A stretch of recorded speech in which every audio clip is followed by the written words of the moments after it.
I investigated this man for 6 months. Yeah. For money laundering. Sometimes I don't, how I wish we change the word church and mosque. How I wish. We adopt the phrase, an assembly of righteous people who have the Spirit of God, rather than using a church.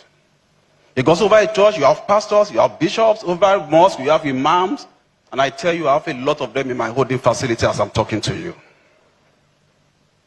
And I have a lot of them that are convicted for fraudulent practices. So sad.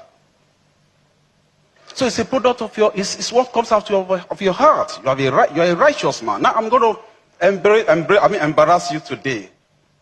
I never wanted to say it, but I just felt that's my little way of making this contribution. I investigated this man for 6 months. Yeah. For money laundering. We work by intelligence, we work by petitions. At some point, I saw there was an account, a domiciliary account. Dollars, pounds were dropping in like raindrops, from Colombia, from America, from Sri Lanka, even from Togo. I said, who is this man? Yes, I've been hearing about his name, I've seen his face a couple of times. So, I never bothered about what he was doing. I knew he's a pastor. So they said he's one Pastor Jerry Eze of Streams of Joy. Go and investigate him. So we went to the investigation. We combed the books. Yes, we saw the money coming in. So my IO, my investigating officer, came to me one day and said, sir, this is the preliminary report. I said, I'd like to see this man. Go and invite him.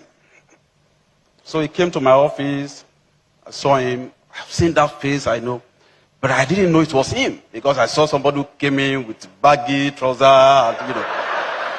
and, small, t-shirt, and some punk, and, with pattern. And I was almost going to say, go and call your pastor, my friend. You are not the one.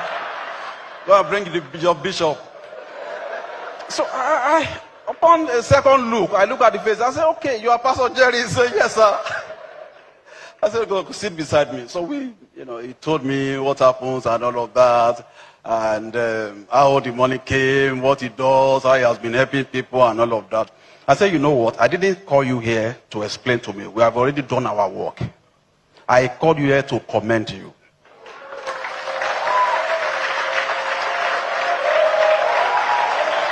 If you want to stand up and have applause, do that.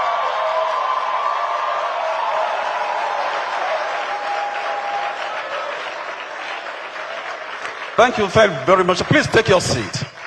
Take your seat.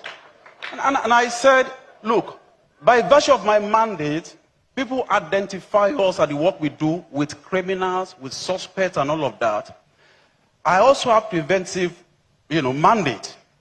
EFCC should also be identified with righteous people who have integrity. We must drum them up. We must drum them up. And you are one of them. The only thing that is remaining now is to give you a letter of validation, but I'm not going to give you because I will still continue to monitor your finances.